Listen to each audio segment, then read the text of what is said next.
ஸ்ரீ லலிதா சஹஸ்ரநாம அர்ச்சனை செய்பவர்கள் எந்த மலரை கொண்டு செய்வது விசேஷம்?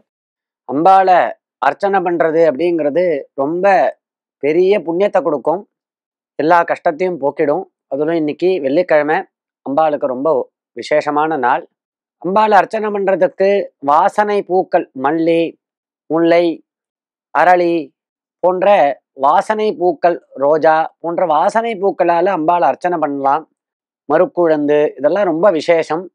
விசேஷமாக இந்த லலிதா சஹஸ்ரநாமம் சொல்லி அம்பாளை அர்ச்சனை பண்றதுக்கு உகர்ந்த பூக்களை லலிதா சஹஸ்ரநாம பலஸ்ருதியிலேயே சொல்றார். பில்வபத்ரே சக்கரராஜே யோர்ச்சயேத் லலிதாம்பிகாம் பத்மைர்வா துளசி பத்ரைஹி ஏபிர் நாம சஹஸ்ரகைஹி சத்ய பிரசாதங்குருதே தத்ர சிம்ஹாசனேஸ்வரி அப்படின்னு மேரூல வச்சு அம்பாளை லலிதாம்பிகையை பூஜை பண்றச்சையோ இல்லை படங்கள்லையோ விக்கிரகங்கள்லையோ அம்பாளை வச்சு நாம் பூஜை பண்ணி லலிதா சஹஸ்ரநாம சொல்லி அர்ச்சனை பண்றச்ச பில்வபத்ரைஹி, பில்வபத்திரம் 3 இதழ்கள் தளங்கள் கொண்டதான பில்வ பத்திரம் அல்லது 5 தளங்கள் கொண்டதான பில்வ பத்திரம், இதை வச்சுட்டு அம்பாளை 1000 நாமாக்களை சொல்லி அர்ச்சனை பண்ணணும்.